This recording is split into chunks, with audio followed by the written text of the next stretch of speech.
This is something that's eating at me, but I am just too tired to even argue about this right now. Everybody has an opinion. I don't know, like a vampire into the bed and just like, shh. Hello, welcome to today's video. If this is your first time here, I'm Amber. I make kind of crunchy motherhood and lifestyle videos. If you like that kind of content, please hit that subscribe button down below. I'd love to see you around here more often. Today, we are talking about the things I wish I knew before I had a baby. And I want to be clear, this is not meant to be like a negative take on motherhood. I love being a mom, but most of these are kind of more like on the serious end. Some of them are things that I really just did not know, and some of them were things that I thought I knew, but the expectation versus the reality was just very different. I'm hoping that this video will just give you some things to think about and prepare for before you have your baby if you're expecting, or maybe before you even get pregnant, so that they just aren't as shocking to you as they were for me. So let's get into it. The first thing is how many phases babies go through and how quickly they go through them. It is like insane how quickly it all happens. Like, I feel like the second that we start to get into like a rhythm and a routine with my son, it is like the next day or a couple days later, something changes and it throws everything off. And there's no consistency to it. Sometimes it feels like it's 2 weeks and then something changes, or like we'll have a solid month and then something changes. And then there have been a couple phases where it really feels like every single day is different and like I wake up with a whole different baby. It's kind of a good thing and a bad thing, because whenever we're going through a tough time, I just have to remind myself it's just a phase, and I know that that's true, but the same is true when you're going through like a really good stretch where like they're just happy and easy and they're sleeping well, and it's like, oh gosh, like it's probably just a phase. The second thing is how tired I would be during that first year of his life. This is for sure more of an expectation versus reality, because when you have a baby, you know you're gonna be kind of tired, and I don't want this one to scare anyone. I hate it when people are like, oh, you're never gonna sleep again, because you're gonna sleep. But the sleep deprivation, it does get to you. And really, I don't know what you can do to prepare for this other than just to know that it's coming and just to remind yourself it's just a phase of your life. You're not gonna be tired forever. This could also vary from baby to baby, because of course, some babies are just going to sleep better than others. I wouldn't say that our son is a bad sleeper. He's just not necessarily the best sleeper either. He's kind of in the middle. He'll go through phases where he sleeps really, really well, and then he'll go through phases where he wakes up a ton. Right now, we're kind of going through a small, rough patch, and he's past a year, so it's kind of still continuing, but I do feel more rested now that he's 1, because I would say he has more and longer phases where he sleeps better, but that first year was a little bit of a doozy, and Alex and I both felt tired a lot. I also thought one of the craziest things in the first year is that even when he would have the occasional really good night and wouldn't wake up at all, I would still feel exhausted, like almost even more tired than when he was having consecutive bad nights. It was almost like that one night of really good sleep showed me how tired and drained I was. The third thing is how opinionated people are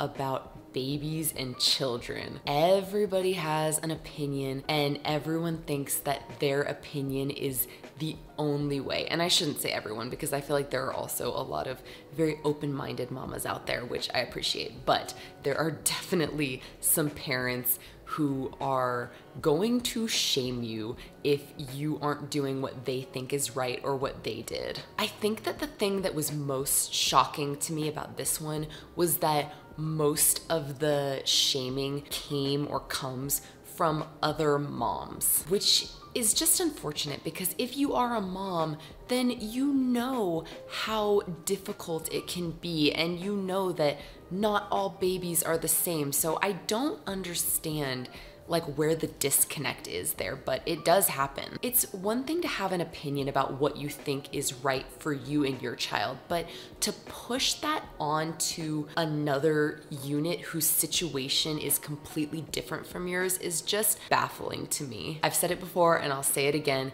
every baby is different, every mom is different, and every family situation is different. So what works for one unit is not necessarily going to be best or work for another. The next thing is very specific to Alex and I, and that is how difficult it actually would be to live in a one-bedroom apartment with a baby. We knew that maybe once he was getting to like toddlerhood, it might start to be a little more difficult, but we really thought that the first year of his life would be like nothing. And I would say for the first 6 months, it was pretty easy, especially since that's usually when baby is in your room anyway. In some ways, it actually made it easier, especially immediately after postpartum, because I didn't have to walk very far to get anywhere. But after about 6 months, it really became apparent that we needed our own space and he needed his own space at night in particular, because it felt like he would just wake up at every little movement that we would make. And so it was kind of stressful for us to go to sleep because we felt like we just kind of had to like, I don't know, like a vampire into the bed and just like It was also difficult because Alex would work from home 3 days out of the week. And so there just wasn't enough room in the apartment. Like if he needed to go get on a phone call or something and Kai was napping, that became difficult. Or if Kai was even playing, it was difficult because there were only so many places that he could go to get some quiet for him to be like in his meeting. So sometimes he would actually go like sit in our closet and take a meeting in there. The next thing I wish I knew was how much rest and recovery you need as a woman after having a baby. I read the first 40 or 45 days book, so I knew that you needed a significant amount of time. I think what hit me a little bit harder was just how long that time actually feels. I'm generally someone who likes to be quite busy, and I do like to take time to rest and relax, but to me that's almost like another to-do list on my day is to take some time for R&R. It was kind of difficult for me after that first week to just continually hang out on the couch or in the bed and to just not really do much. And I really did have to take it easy because every single time that I would push myself to like get up and stand a little longer or like to cook a meal within that first 6 weeks, I would start bleeding profusely. And I feel like this also can apply to your partner depending on how involved they are with the baby, because Alex was very, very involved while he was on his leave. And so I feel like he was sometimes just as tired as I was, maybe not sore, but he was definitely tired. And so we ate out a ton in that first month because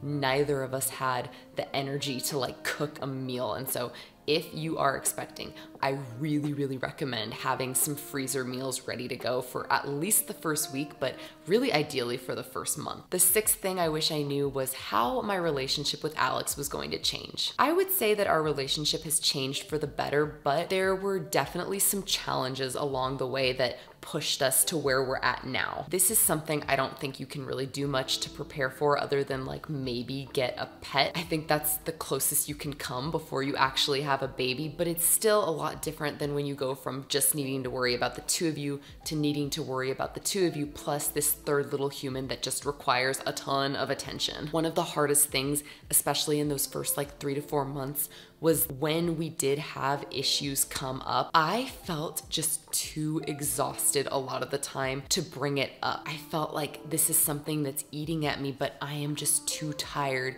to even argue about this right now, so I'm just going to leave it, and then it would fester and become a bigger deal than it was. Another thing that's really challenging once you have a baby is that you have to be so much more intentional about taking time to connect, whether it's emotionally or physically. You really have to almost like schedule time out of your day or week to spend time together, and really you should. Next is how much the silliest things would worry me. I did experience a moderate amount of postpartum anxiety, so maybe this is worse for me than it is for most moms. I worried about the tiniest things, like people holding him and not supporting his head correctly and him like suffocating or something like that. The very first night we had him, I thought to myself, okay, so I'm supposed to just set him down in his bassinet and just knock out? Like, nothing could happen, which you are, and we did, and it was okay. And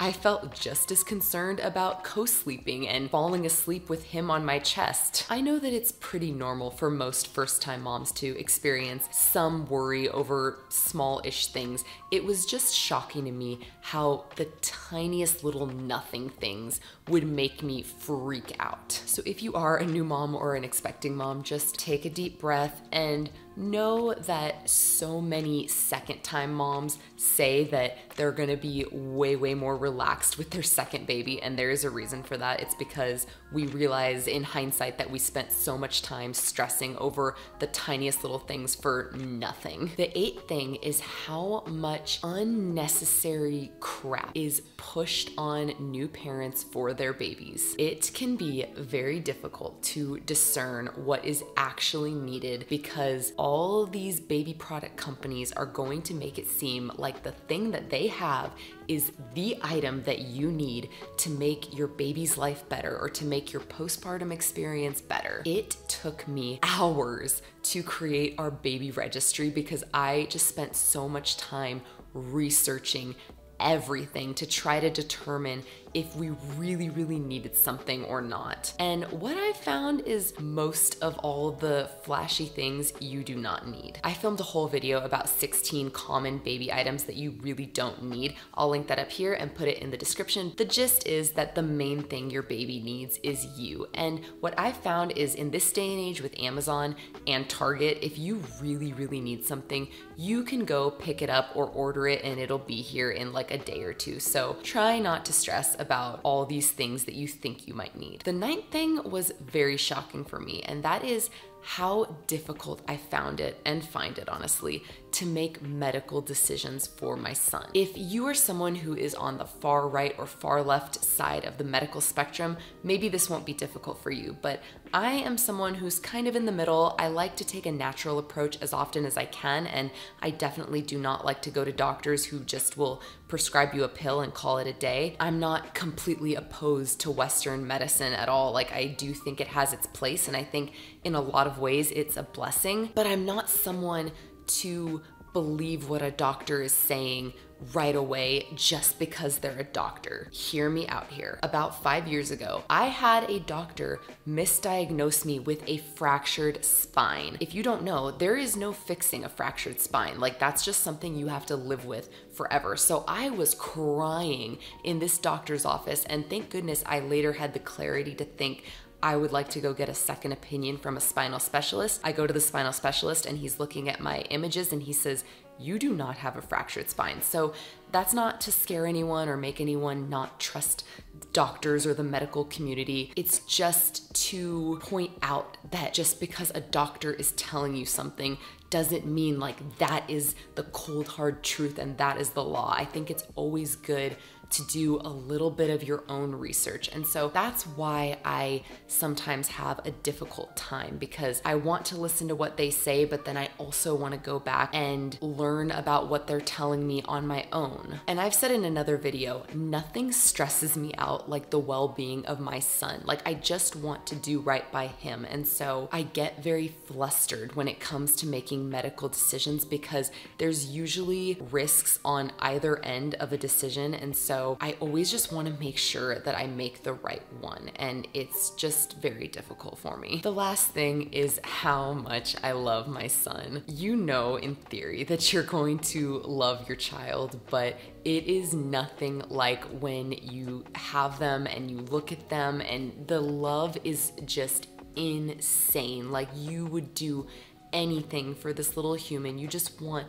everything good for them. You don't want anything bad to ever happen to them. I had no idea I could love something this much. And I mean, obviously I love Alex a ton. I love my pets a ton, but it's so different when it's this little human that you grew inside you and you gave birth to. And it is crazy to know how vast your love for another person can be. And that's what really gets you through all of the other things I talked about. All of the tough moments and phases are so worth it because of the love that you have for your little baby. So that is all I have for you. Like I said in the beginning, none of this is meant to scare anyone.